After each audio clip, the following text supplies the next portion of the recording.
인생을 흔히들 길로 표현을 많이 하지요. 그래서 인생길이라는 말을 많이 씁니다. 인생은 나그네 길이라는 표현도 하지 않습니까? 인생은 태어나서부터 죽을 때까지 길을 걷는 것으로 이렇게 표현을 많이 합니다.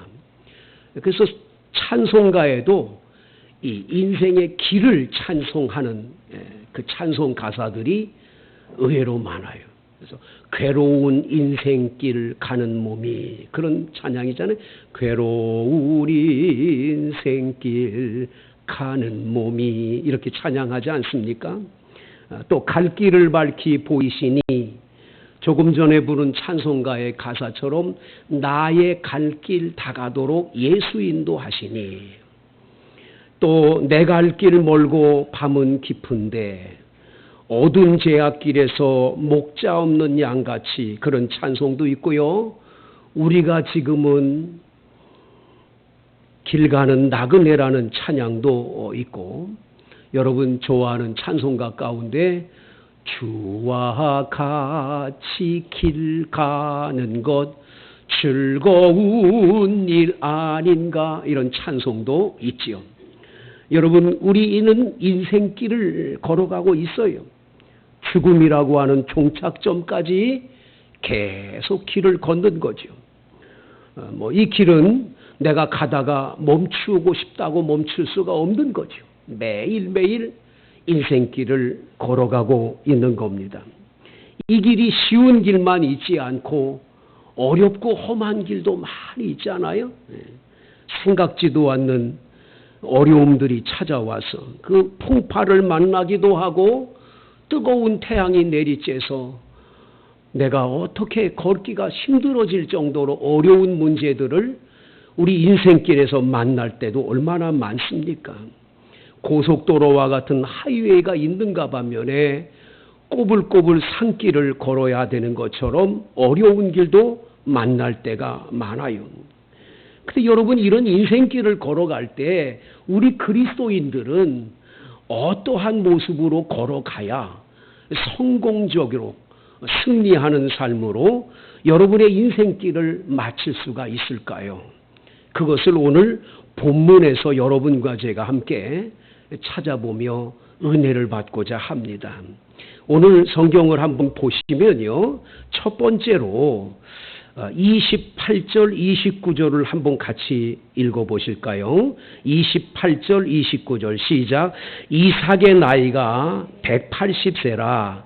이삭이 나이가 많고 늙어 기운이 다함에 죽어 자기 열조에게로 돌아가니 그의 아들 에서와 야곱이 그를 장사하였더라.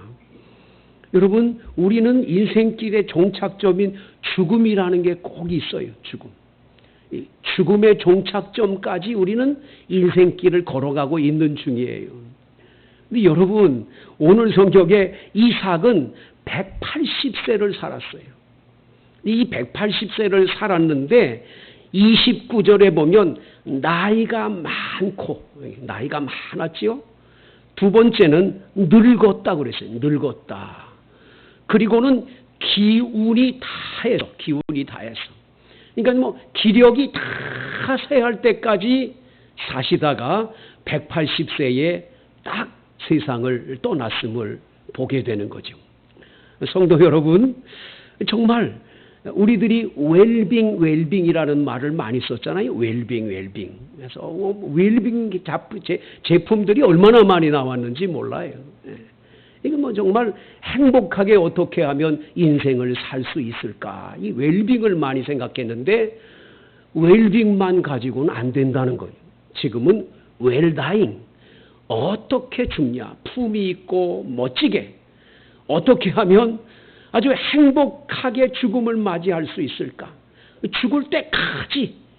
그러니까 기운이 다 해가지고 더 이상 기력이 없어서 그냥 하나님이 우리에게 주신 이 시간표 끝까지 완주를 하고 딱 세상을 떠나는 그 축복이 얼마나 큰 복이에요.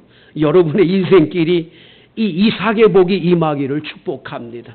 이것을 위해 기도하세요.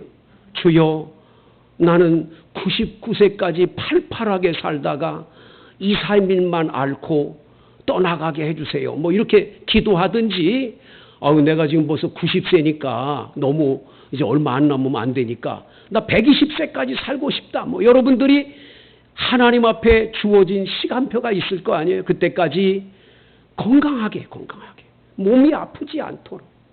그래서 육신도 건강하고 정신도 건강하고, 할렐루야, 하나님께 질병을 치료해 달라고 끊임없이 기도하셔서 건강하게 사시다가 마지막에 기운이 다해서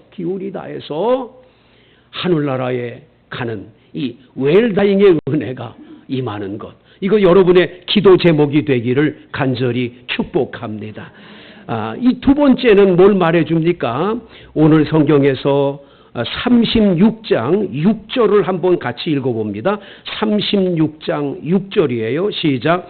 에서가 자기 아내들과 자기 자녀들과 자기 집의 모든 사람과 자기의 가축과 자기의 모든 짐승과 자기가 가나안 땅에서 모은 모든 재물을 이끌고 그의 동생 야곱을 떠나 다른 곳으로 갔으니. 여러분, 이 말씀을 가만히 들여다보면 자기라는 단어가 굉장히 많이 나오죠. 자기 아내, 자기 자녀, 자기 집, 자기 가축, 자기 모든 짐승, 그리고 자기가 가나안 땅에서 모든 재물, 자기라는 말을 많이 쓰는데 여기에는 굉장한 뜻이 있어요. 에서는 자기 힘으로, 자기 능력으로 살아가는 사람이에요. 하나님이 필요가 없어. 그래서 지금 야곱이 거하고 있는 땅, 헤브론이라는 땅에 거하고 있거든요. 여기 여러분 성경 같이 한번 보시면 창세기 35장 27절을 보세요. 야곱이 기럇 아르바의 마므레로 가서 그의 아버지 이삭에게 이르렀으니 기럇 아르바는 곧 아브라함과 이삭이 거류하던 헤브론이더라. 이 헤브론 땅에 에서와 야곱이 같이 살았어요. 헤브론이라는 히브리어의 뜻은 교제의 장소, 그런 뜻이에요. 교제의 장소. 하나님하고 날마다 교제하는 거예요. 교제. 두 번째는 연합이란 뜻이 있어요. 하나님하고 늘 합해서 같이 살아가는 거예요. 그러니까 우리 인생길이 처음 태어나서 죽을 때까지 인생길을 걸어갈 때 그 인생길은 언제나 헤브론의 길이 돼야 돼요. 주님하고 늘 교제하며 살아야 돼요. 아침에 일어나서도 아버지 찾고, 점심 때도 주님 찾고, 저녁 때도 하나님 찾고, 날마다 주님하고 교제하는 헤브론의 길을 걸어가야 될 줄로 믿습니다. 그런데 하나님 도움 필요 없어. 자기 힘으로 모은 재산, 자기 힘으로 모은 가족들, 자기 가축들 다 자기 힘으로. 그래서 헤브론에 있을 필요가 없어. 하나님하고 교제 안 해도 돼. 난 내 힘으로 살 수 있어. 그래서 에서는 야곱이 있는 헤브론을 떠나는 거예요. 그래서 오늘 여기 성경에 보면 6절에 그런 말이 나오잖아요. 모은 모든 재물을 이끌고 그의 동생 야곱을 떠나서 다른 곳으로 갔어. 다른 곳으로. 여러분, 인생길에는요, 넓은 길이 있고 좁은 길이 있어요. 사람들이 넓은 길로 많이 갑니다. 좁은 길로 가지 않으려고 그래요. 예수 믿고 신앙생활하는 이 좁은 길, 하나님께 날마다 기도하고 예배드리고 날마다 이 길 걸어가고 맨날 이렇게 말씀대로 성경대로 살아야 되냐? 난 넓은 길 갔으면 좋겠다. 에서처럼 새 일로 가는 길, 하나님하고 상관없는 그 길로 가고 싶을 때가 많죠, 여러분. 그런데 그 길로 가는 길은 자기 힘으로 사는 길이지만 그 길의 끝은 뭡니까? 결국은 그 길은 그와 그 후손들이 다 마지막에 망해가지고 이 에돔 족속, 세일에 사는 이 족속들은 나중에 에스겔서에 보면 완전히 망해버리는 장면을 보여줘요. 여러분, 우리는 하나님 없는 성공을 성공이라고 보면 안 돼요. 내가 실패해도 하나님과 나와 함께 연합하고 하나님하고 교제하고 살아요? 그건 실패가 아니요. 나중에 좋은 길이 열려질 거예요. 반드시 승리의 길이 열려질 줄로 믿습니다. 그런데 하나님 없이 내 힘으로, 내 능력으로 신앙생활의 제일로 적이 뭐냐? 나라는 거예요. 나. 자기 힘, 자기 능력, 자기의 역사, 자기가 생각하는 대로. 이게 가장 큰 적이에요. 이거 가지고 살다가 자꾸만 하나님하고 곁을 떠나고 하나님하고 멀어지는 거예요. 하나님 도움받아야 되는데, 하나님의 은혜로 살아야 되는데 자꾸 내 마음대로 사는 거예요. 이번에 파리 올림픽 경기에 가장 이 악하고 악한 사탄의 역사가 있었음을 여러분 봅니까? 권투 선수 가운데 분명히 남자예요. 체형도 그렇고 남자인데 자기 여자라는 거예요. 그리고 권투 클럽을 끌고 나와가지고는 상대편 여자를 때려가지고 코뼈를 부러뜨리고 그 남자 그리고 금메달을 따는 거예요. 세상에 그러면 이제 나가가지고 나 여자요. 그리고 하면 다 되는 거를 이렇게 되면 되겠어요? 동성연애를 조장하는 거예요. 아주 파리올림픽 너무 잘못된 거예요. 사탄의 역사가 너무 컸어요. 근데 참 놀라운 건 남태평양 피지라고 하는 섬나라가 있어요. 피지. 우리 교회에서 후원하는 김상도 선교사님이 선교사로 가 계신 곳이에요. 근데 이 피지는 본래 사람을 잡아먹는 식인종들이 살던 섬이었어요. 근데 여기에 선교사님들이 가서 많이 순교를 당하는 거예요. 그 사람들은 뜯어먹힌 거죠. 식인종들이니까. 그곳에 가서 복음을 전해가지고 그 나라가 예수 믿는 사람이 많아지는 거예요. 엄청나게. 이번에 피지의 올림픽 경기에 뭐가 나왔냐면 럭비 팀이 왔어요. 럭비 팀. 근데 이 피지 선수들이 세계 1위요. 1위. 너무너무 잘하는데 시간마다 모여서 계속 예배를 드리는 광경. 하나님께 찬양하고 이 선수들이 예배를 드리는 거예요. 나중에 준결승에서 이겨가지고 결승에 올라갔어요. 럭비 결승에 올라갔는데 프랑스 팀하고 경기를 하는 거예요. 프랑스는 자기 나라에서 올림픽하고 여기는 배 타고 왔으니까 힘이 없을 거 아니에요. 그런데도 예배드리고 찬양하고 그리고 경기를 했어요. 이겨가지고 금메달을 땄으면 얼마나 좋겠어요.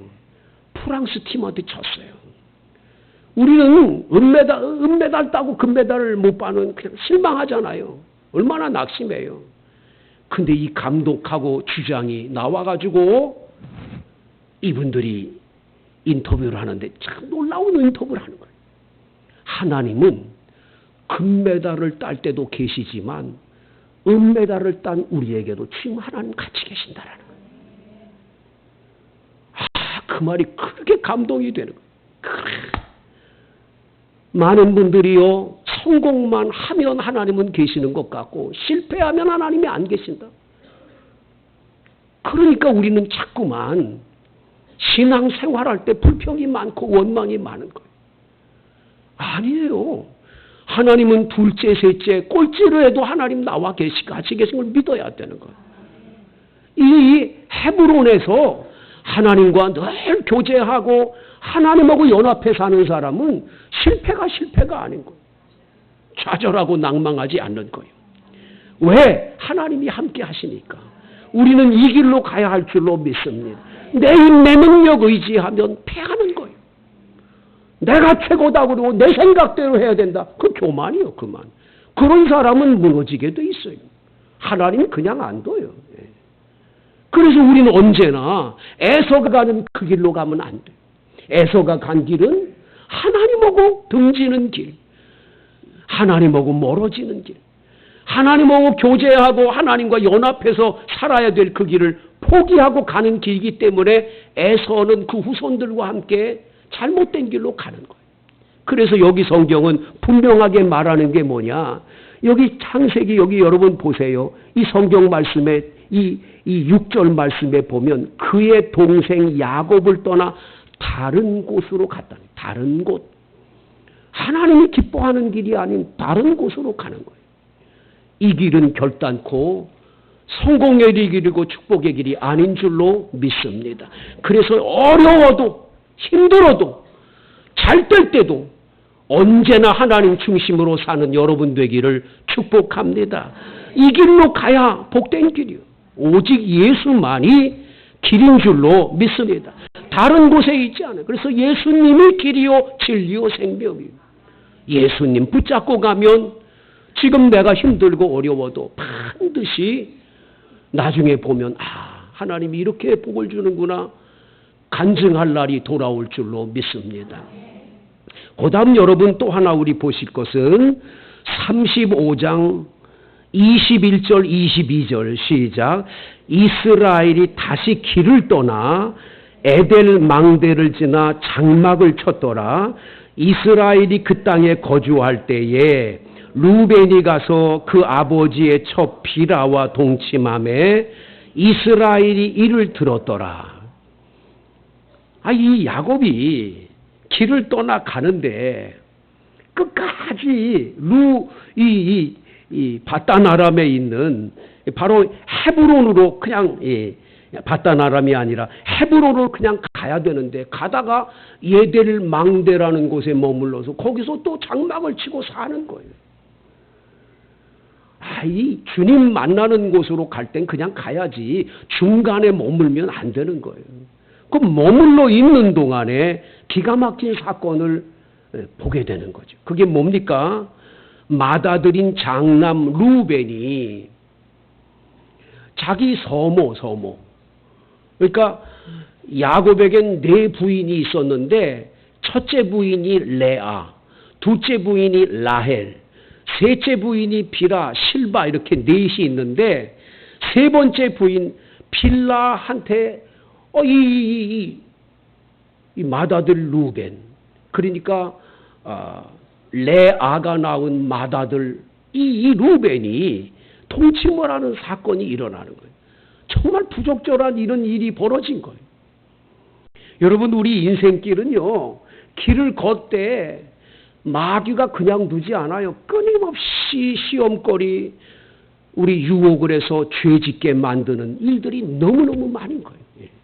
이걸 잘 분간하고 이겨야 되는 줄로 믿습니다. 그래서 인생길은 항상 이 싸움, 영적 전쟁 싸움이 꼭 이 길로 가다 보면 마귀가 와서 계속 유혹하는 거예요. 계속 죄짓게 만드는 거예요. 단호하게 물리쳐야 되는데 못 물리치고 있다가는 사탄의 밥이 되고 죄짓고 넘어지는 일들이 꼭 생겨나는 거예요. 이 루벤이라는 사람에 대해서 여러분 창세기 49장 3절에 보면 이렇게 말해요. 루벤아 너는 장자요 내 능력이요 내 기력의 시작이라. 위풍이 월등하고 권능이 탁월하다마는 물이 끓음같이 이 정욕이 막 끓어오르는 거예요. 이 욕정이 막 끓어오르는 거예요. 이거 못 견디는 거예요. 너는 그래서 탁월하지 못할 거라는 거예요. 왜? 네가 네 아버지의 침상에 올라가 더럽혔기 때문이라는 거예요. 결국 이 루벤은 인생의 길을 가다가 이 정욕 하나를 못 이겨가지고 완전히 망하게 돼. 장남이 받아야 될 엄청난 복을 하나도 못 받는 거예요. 창세기 49장에 가보면 이 야곱이 세상을 떠나기 전에 12지파를 다 아들들을 불러놓고 축복을 빌어주는데 루벤한테는 복을 빌어주질 않는 거예요. 넌 장남이지만 복 못 받는다는 거예요. 그러면서 장남인 루벤이 받아야 될 큰 축복을 두 사람이 받는데 누가 받느냐? 유다라고 하는 아들이 받아. 유다 지파가 복을 받는 거예요. 그래서 유다 지파는 다윗이 태어나가지고 왕권이 계속 이어져 그 후손 가운데 예수님이 탄생을 하시는 거예요. 이 가문이 복을 받는 가문으로 그 가문이 세워져 가는 걸 보게 돼요. 그리고 물질적인 축복은 누가 받냐? 요셉이 받는 거예요. 그래서 요셉은 요셉 지파가 없어요. 이스라엘 나라 12지파가 땅을 분배받을 때 레위 지파인 이 제사장 지파는 땅을 주질 않아요. 분배할 때 주질 않아요. 왜? 주의 일을 해야 되니까, 제사장 일을 해야 되니까. 그 레위 지파가 빠졌을 때 또 하나를 주기 위해서 요셉의 아들들 둘, 그래서 이 므낫세와 에브라임 지파가 탄생이 됐어요. 이 두 지파가 두 배의 복을, 요셉이 가정이 복을 받는 걸 보게 돼요. 르벤은 뭐야? 죄 짓고 나니까 아무것도 못 받고 있는 이 불쌍한 모습을 여기서 보여주면서 우리에게 이 죄 문제를 심각하게 주님이 다루시는 거예요. 이건 우리에게 교훈인 줄로 믿습니다. 여러분이 혹이라도 내가 씻을 수 없는 죄를 지을 수 있어요. 그렇다면 그것을 가지고 나가 아버지께 나가 용서를 빨리 받아야 돼. 아버지, 내가 죄 졌어요. 용서해 주세요. 주님 용서받기 원합니다 하고 아버지께로 나가면 주님 씻어주시고 용서하시고 길을 열어주신 줄로 믿습니다. 그러니까 이거 그냥 놔두면 안 돼. 여기 보면 루벤이 그 짓을 해놓고 뭘 회개했다 뭐 했다 아무것도 없어. 그 결과가 그렇게 무서운 거예요. 그래서 회개가 너무 중요한 거예요. 회개하면 하나님 은혜가 있는 거예요. 회개하고 돌이키면 축복의 길이 열려지는 줄로 믿습니다. 그래서 다윗은 범죄했어요. 남의 아내를 강탈하고 그 남편을 죽이고 나쁜 짓 했어요. 그러면 다윗 망했냐? 철저히 회개하니까 길을 열어주는 거예요. 은혜 주시는 거예요. 회개가 그렇게 중요한 줄로 믿습니다. 우린 인생길 걸을 때 이런 유혹에서 승리하지 못하면 회개의 길을 택함으로 승리하게 되기를 바랍니다. 이제 우리 함께 하나를 더 우리가 보게 되면 16절부터 20절까지 말씀에 라헬이라고 하는 야곱의 부인이 해산을 하게 됩니다. 지금 야곱에게는 11 아들을 낳았는데 마지막 12번째 아들을 낳는 거예요. 근데 이 라헬이 해산을 하다가 17절에 난산합니다. 난산. 그러니까 피가 많이 쏟아지고 이 난산이 된 거예요. 산파가 두려워하지 말라고 아들을 낳았다고 그랬는데 이 라헬이 영원히 떠나가려고 그래요. 죽어가는 거예요. 죽어가. 맨 마지막에 죽어가면서 아들 이름을 하나 짓는데 뭐라고 짓느냐? 슬픔의 아들이라는 베논이라는 이름을 줘요. 베논이. 베라는 건 아들이고 논이는 슬픔이요. 슬픔의 아들이다. 이 아이가 엄마인 자기가 죽고 나면 엄마 없이 자랄 이 아들.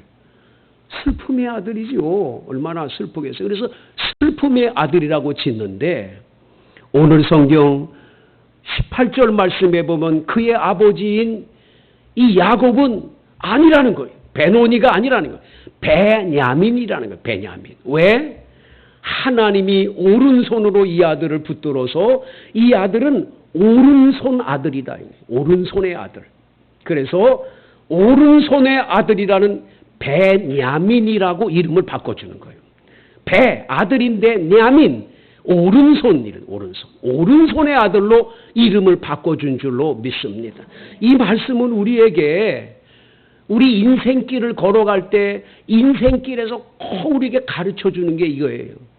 여러분과 저는 매일매일 선택을 해 살아야 돼.